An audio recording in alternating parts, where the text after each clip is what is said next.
Welcome. I'm Emily Tish Sussman, podcast host and senior advisor to Paid Leave US. It's no secret that climate change is one of the greatest challenges our world has collectively faced. Climate change has pulled back the curtain on the vast inequalities millions of people face as weather patterns continue to become more and more extreme, devastating the homes and livelihoods of people across the world. Just this summer, New York experienced some of the worst flooding in history, causing our declining infrastructure to fail at times and taking the lives of 11 New Yorkers. And this is a reality for many major cities, a large percentage of which sit next to water that's rising every day. As the fight for climate change ramps up across the world, we're exploring how cities are leading to mitigate the effects of climate change. So joining us today, Angel Xu, Assistant Professor of Public Policy, Environment, Energy, and Ecology at the University of North Carolina, Chapel Hill, founder and director of the Data-Driven Environmental Policy Lab, climate scientist, and author. Welcome, Angel. Thank you. Rit Agarwal, Senior Urban Tech Fellow at Cornell Tech, who served as the Director of Long-Term Planning and Sustainability during the Bloomberg administration. Welcome, Rit. Good morning. Thanks. And finally, Kunle Adeyemi, architect, urbanist, and creative researcher. He is the founder and principal of Enlai Works, an architecture and design firm. He focuses his expertise on urban solutions for societal, environmental, and economic needs. Thank you all for joining the City Summit and for the Cities on the Front Lines of Climate Change panel. Let's jump right in. Angel, I'd like to start with you. The latest science notes that climate change has made and will make heat waves more frequent, intense, and likely. For cities, this is a particular challenge due to the urban heat island effect in your work. Can you explain what this is and why cities are so vital in fighting against climate change? How are some of your key findings helping us to determine the best course of action for cities? The urban heat island effect, or the UHI effect, is the temperature differential between an urban area and its rural surroundings. So it's a measure of how much heat a city contributes to a local area. And this is primarily through the built environment and the conversion of what would have been vegetated or forested surfaces to those that are impervious and absorb and therefore retain more heat. So heat waves then are even more dangerous to cities because this UHI effect intensifies them and makes the density of people living there even more vulnerable to health effects associated with heat waves. That can include dehydration, dizziness, for example, and in worst case scenario, stroke and other types of diseases. And so this vulnerability, along with the fact that the majority of the world's largest cities are located in coastal areas, thereby making them vulnerable to sea level rise, makes it critically important for cities to be at the front lines of climate action. And so the good news is that there are nearly 11,000 cities around the world that have pledged some kind of climate action. And so this is following from the Paris Agreement, which was negotiated in 2015, and which all national governments agreed to, that first formally recognized the contribution of various levels of government, so cities and other types of state and local government actors, to achieving the goals of the Paris Agreement. And so I think that's really critical because it really put cities and shown us a spotlight on their ability to really drive climate action. And so many of these cities are not just pledging to reduce their emissions footprint, but in some cases now we're seeing that they're actually pledging to decarbonize or to reach net zero by 2050, which is what the science tells us we need to achieve if we have any hope of containing global temperature rise above 1.5 degrees Celsius. And so that's the level at which we may start to see some of the irreversible effects of climate change. And so what these cities are doing, and we've looked at thousands of different city action plans to analyze the themes and what areas they're tackling, what areas they're not tackling, how are they actually implementing policies to achieve their ambitious goals. And so they're looking at implementing building codes and standards, green building standards, for example. They're working with utility companies to green the electricity supply. They're also increasing building efficiency through lighting and retrofits, and they're working to increase public transit for citizens. And so our research has shown that just looking at 2,000 of these cities' policies and their efforts in 10 high emitting countries around the world, including the United States, along with 1,500 businesses, can yield an additional 1 to 2 gigatons on top of what national governments have pledged, getting us closer to our Paris target. And so I think that may not sound like a lot. It's only about 4% of global total emissions, or the emissions of Japan or Canada in 2012, but it's really just the start. It's just the tip of the iceberg. And so there's a huge potential for cities who are being affected by climate change and contributing to local temperature rise to also tackle the problem of climate change and implement policies that can help us get closer to our goals. Rit, as we think about climate change now and in the future, there seem to be two distinct paths: mitigation and resilience. Can you tell us more about that distinction? Sure. As Angel described, there are a number of things that cities can do that reduce their overall carbon emissions. And that is what we call mitigation. It is mitigating the future impact on the environment of our greenhouse gas emissions. And so anything you do, whether it's making your building more efficient or switching to an electric vehicle or getting solar power or whatever, that reduces carbon emissions, and that is climate change mitigation. Resilience, which is sometimes also called adaptation, is what we do to deal with the effects of climate change that we no longer can avoid. Unfortunately, as we know, and as the IPCC recently pointed out, there's a great deal of climate change already baked in. We're starting to experience it, as you pointed out, here in New York, between extreme summers and flash flooding, and all over the world, we see the real impacts. Unfortunately, no matter what we do, that's only going to get worse. And so whether it is dealing with the problem of flooding that comes from sea level rise, and therefore storms that might lead to surges and other things are going to flood areas on occasion. There are going to be parts of cities all over the world that are now dry land that are actually going to be permanently underwater, or underwater every time the tide changes. And the heat waves that you started out talking about. Those are all the kinds of things that cities need to adapt to and make themselves resilient to.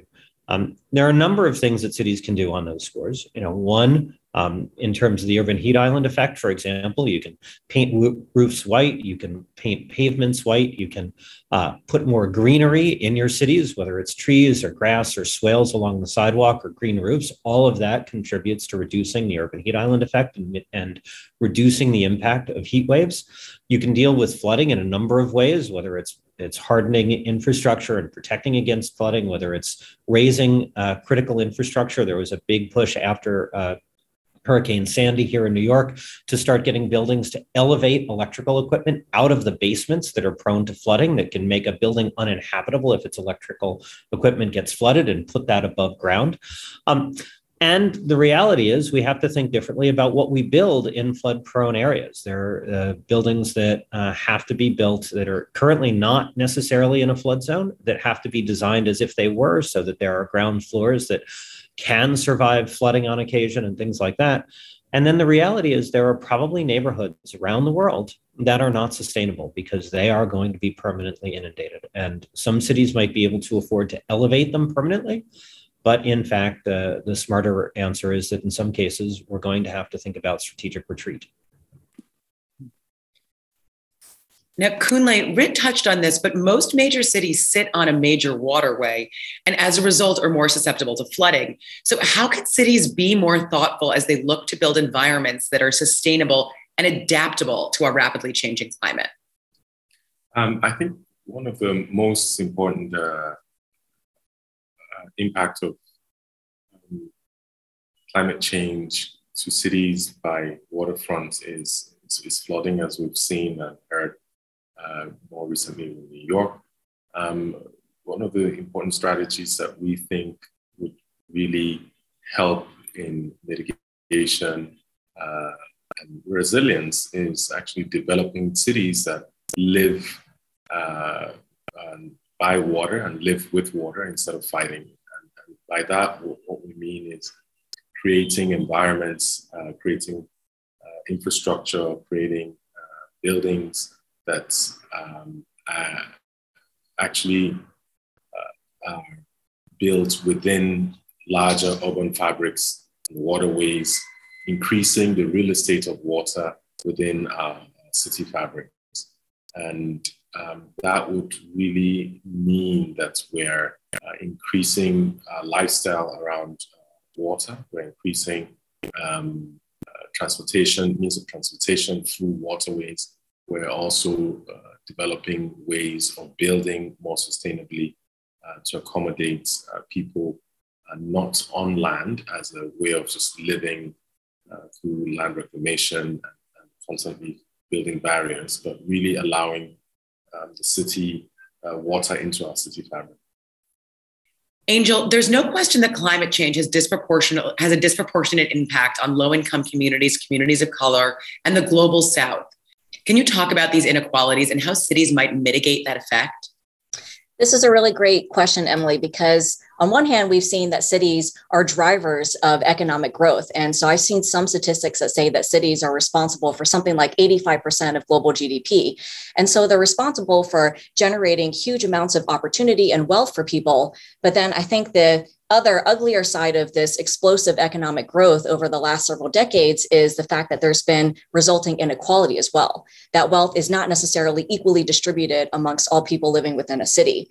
And so you're absolutely right that now we have sufficient evidence to understand that people are also being disproportionately exposed to environmental pollution, such as poor air quality or toxic chemicals, or in the case of our latest research, also higher levels of urban heat based on their income level or also the color of their skin or their ethnicity. And so we've known for a while that there were some small scale case studies. So you would think major cities like Boston or New York City or Baltimore, for example, where there are these disproportionate exposures of heat to these lower income communities or communities of color. But what we did is we used satellite data, remote sensing, to look at all cities in the United States. And we focused on, in particular, major cities with population over 250,000 residents. And what we found was actually pretty shocking. Not only was it just one or two cities that we found these patterns of systemic disproportionate exposure, but in 97% of all major cities in the United States, they're exposing people of color and people living below the poverty line with higher levels of urban heat than their white or their wealthier counterparts. And so that was really striking to me because we found that this is not just an isolated incident or a couple of anecdotes in major cities. This is actually a pattern that's systemic and it's widespread. And so I think that the question for cities as they start to design their climate policies and look at a lot of the interventions that Rit just mentioned are to think about how to actually design them inclusively and attune to the fact that climate change is hitting communities even within the urban area in different ways. And so I think the first thing that they can do is just to acknowledge that these disparities exist and that this isn't something that happened way back. And so I think a lot of this literature and the science has come in the context of discussing redlining policies or these racist housing discriminatory practices that kept people of color out of certain more desirable areas of a city. But I mean, we're seeing that this phenomenon is actually happening in non-redline areas in cities where redlining didn't happen. And so I think that points to the larger need for cities to think about how to actually address these disparities that are happening. And so I think a lot of the things that Rit mentioned, including increasing green space and tree cover. I used to live in Singapore, for example. And so one of the really smart and clever things that they did, given the fact that it's so dense and land area is very limited, is to build sky gardens and vertical gardens, incorporating the greenery into the structure of buildings. And then exactly as Rit mentioned, trying to make cities cooler and more reflective. And so I think one of the best volunteer activities I did about a decade ago was actually volunteering in the New York City Cool Brews campaign, actually painting and coating the tops of buildings in New York with a very reflective latex material to make them cooler. So I think there's a lot that can be done. But then I think also on the social policy side, during times of heat stress, having neighborhood community programs that check on neighbors, particularly those who might be vulnerable to heat stress, the elderly, young people, for example, and making sure that they have access to air-conditioned spaces and other types of adaptation responses that can protect them in the case of the eventuality of increasing heat waves. So I think there's a lot that can be done, but the number one thing is to recognize that these disparities exist within cities, and then thinking about how to actually address them through the design of more equitable and inclusive policies. Those feel like some really good concrete things that we can actually wrap our heads around. And just speaking of the policies, Rit, you have experience in crafting a climate change policy. So how can policies address inequalities, and what other alternatives do we have?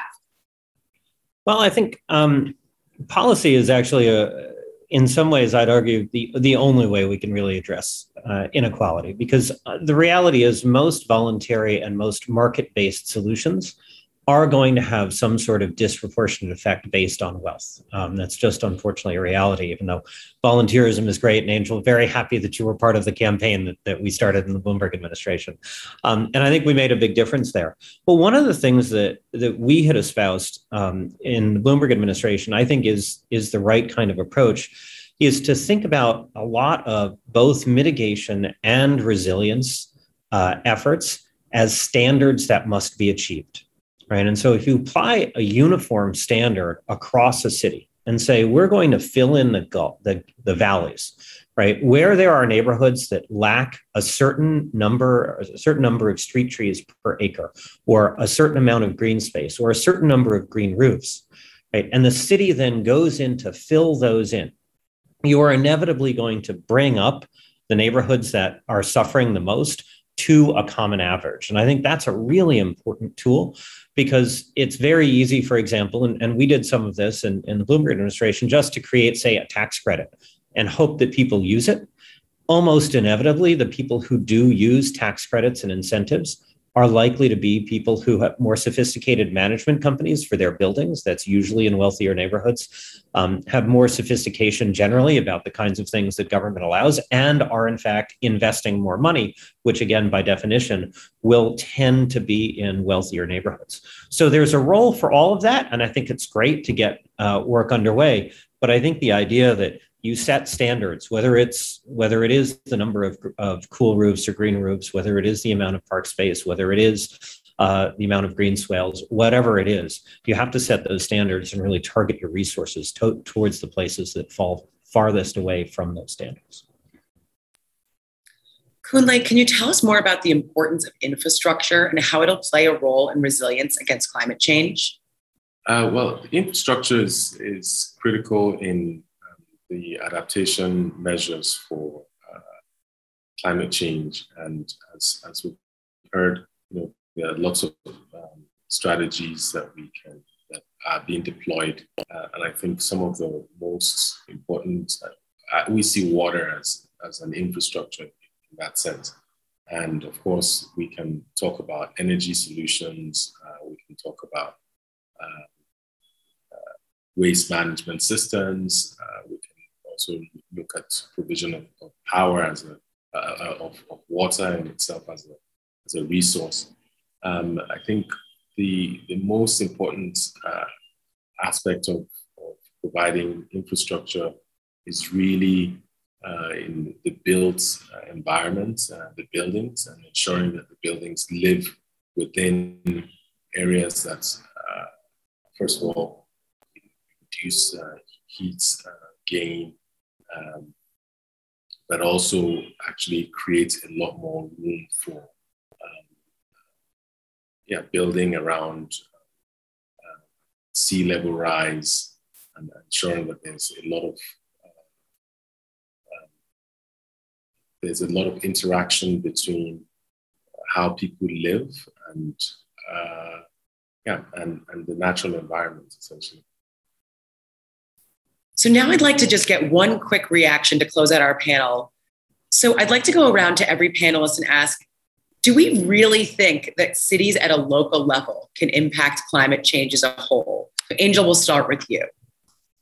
Absolutely. I mean, you don't have to prod me to answer positively in that respect, because my research is focused on the role of cities and their ability to affect climate change. And I think that you look at the data that we've collected and analyzed, and 11,000 cities that are taking action. I think even if some of them are defaulting and it's just a greenwashing exercise, there are so many that are doing things and in a credible way, and we're measuring that they are reaching their goals, that I think that they have a huge role to play in helping to combat climate change. So yes, I think they absolutely can have a huge impact on a global scale. Great. Britt? Well, of course. I mean, I was one of the first sustainability directors for a major city, so I'll certainly not say that cities aren't really powerful in this. I would point out cities are necessary because if cities don't show leadership, we will never achieve what we need. You can't green buildings without cities being aggressively a partner. You can't change mobility patterns, which we didn't really talk about, which is absolutely critical without cities being a key leader in making those decisions. It is also the case that cities can't do it alone. And one of the critical things is to make sure that particularly state governments and cities work together. Unfortunately, here in New York, we saw a lack of that over the last several years, and both we as New Yorkers and the planet has suffered as a result. But at the end of the day, cities and states have to work together because they have different powers that are complementary, and neither can do as much individually as they can together. Kunle? I agree. I think cities at a local level have tremendous potential in impacting climate change. I think already the average everyday people in many parts of the world are, contributing to these changes in their ways in terms of adaptation. And as we know, cities, of course, contribute to a major part of, a large part of the impact just through the way the cities are developed. I think there are opportunities for us to develop more sustainable cities going forward. Thank you so much to the esteemed panel. Some really interesting perspectives, some clear takeaways for how we can think about combating climate change in our city and our fellow cities. Thank you so much for joining this panel, and please stay on for the rest of the day with the summit.